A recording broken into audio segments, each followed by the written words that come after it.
नमस्कार, न्यूज 360 में आप सभी का स्वागत है। आपके साथ मैं हूं पूजा पांडे। संसद में आज का दिन भारतीय विरासत के नाम रहा। संसद में आज वंदे मातरम गीत के 150 साल पूरे होने पर सदन में चर्चा हुई, जिसकी शुरुआत पीएम मोदी ने की। आपको यूपी में रोहिंग्या और बांग्लादेशियों के खिलाफ जारी एक्शन के बारे में भी बताएंगे। देश में जारी फ्लाइट कैंसिलेशन से जुड़े अपडेट भी आपको बताएंगे। बुलेटिन में खबरें विदेश मंत्रालय के बयान से लेकर देश से खत्म होते नक्सलवाद की भी है। खबर थाईलैंड और कंबोडिया के बीच बढ़ते तनाव की भी है।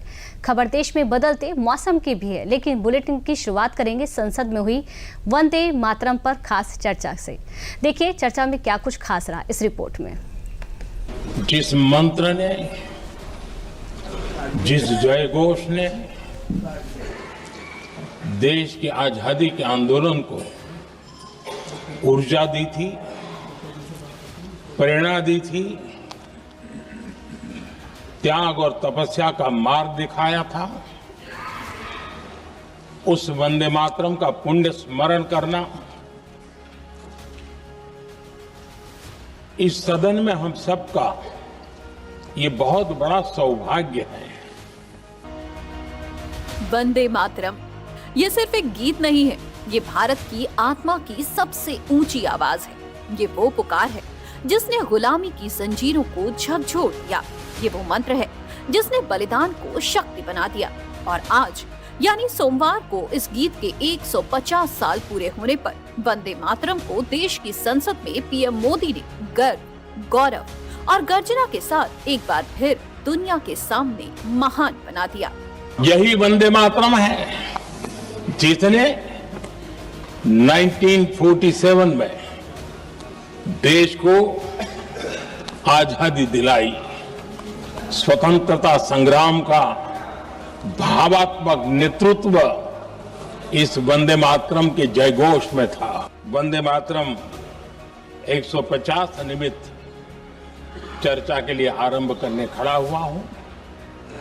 यहां कोई पक्ष प्रतिपक्ष नहीं है, क्योंकि हम सब यहां जो बैठे हैं एक्चुअली हमारे लिए रण स्वीकार करने का अवसर है कि जिस वंदे मातरम के कारण लक्षावधि लोग आजादी का आंदोलन चला रहे थे और उसी का परिणाम है कि आज हम सब यहां बैठे हैं।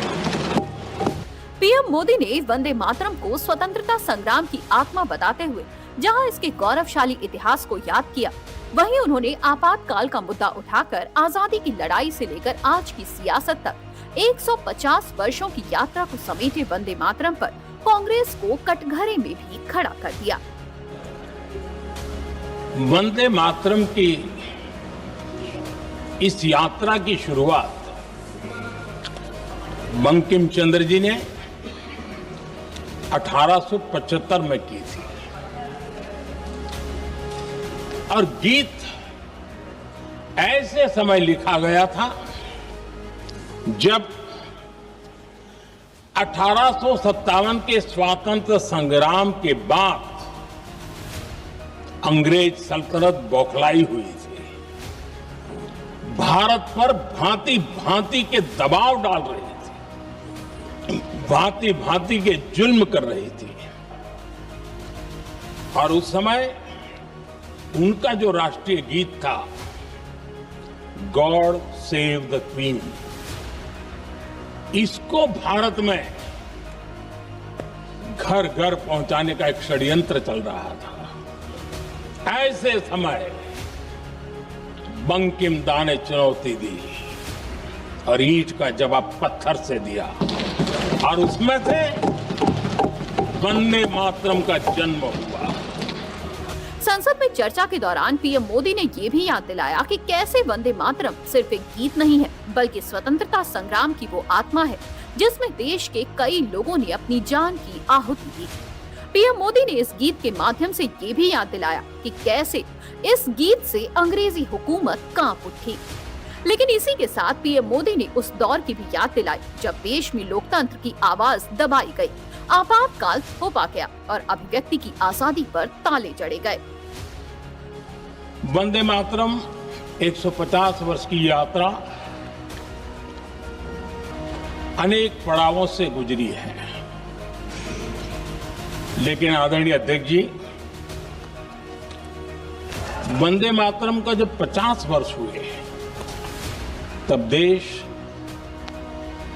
गुलामी में जीने के लिए मजबूर था और वंदे मातरम के 100 साल हुए तब देश आपातकाल की जंजीरों में वंदे मातरम 100 साल के अत्यंत उत्तम पर्व था। तब भारत के संविधान का गला घोंट दिया गया था।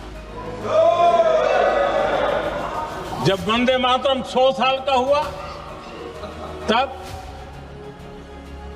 देशभक्ति के लिए जीने मरने वाले लोगों को जेल के सलाखों के पीछे बंद कर दिया गया था। जिस वंदे मातरम के गीत ने देश को आजादी की ऊर्जा दी थी, उसके जब 100 साल हुए तो दुर्भाग्य से एक काला कालखंड हमारे इतिहास में उजागर हो गया। 150 वर्ष उस महान अध्याय को, उस गौरव को पुनः स्थापित करने का अवसर है और मैं मानता हूं सदन ने भी और देश ने भी इस अवसर को जाने नहीं देना चाहिए। सोमवार को संसद में गूंज सिर्फ बहस की नहीं थी, गूंज सिर्फ उस गीत की थी जिसने राष्ट्र को जगाया था, जिसकी हर पंक्ति में बलिदान की तपिश है, संघर्ष की लपट है और स्वतंत्रता की लौ धधकती है।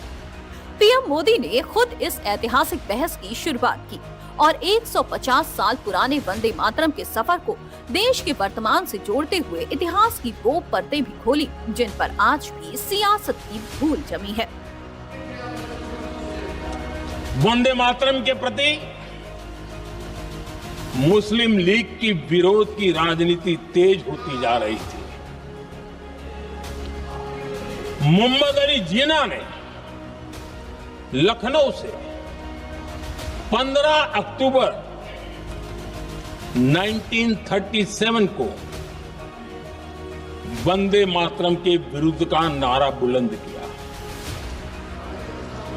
फिर कांग्रेस के तत्कालीन अध्यक्ष जवाहरलाल नेहरू को अपना सिंहासन डोलता दिखा।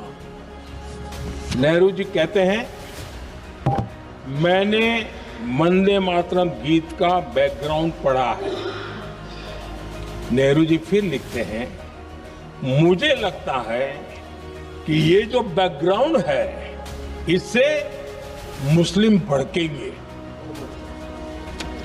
साथियों, इसके बाद कांग्रेस की तरफ से बयान आया कि 26 अक्टूबर से कांग्रेस कार्य समिति की एक बैठक कोलकाता में होगी जिसमें वंदे मातरम के उपयोग की समीक्षा की जाएगी। वंदे मातरम के टुकड़े करने के फैसले में वंदे मातरम के टुकड़े कर दिए। उस फैसले के पीछे नकाब ये पहना गया, चोला ये पहना गया। ये तो सामाजिक सद्भाव का काम है, लेकिन इतिहास इस बात का गवाह है कि कांग्रेस ने मुस्लिम लीग के सामने घुटने टेक दिए।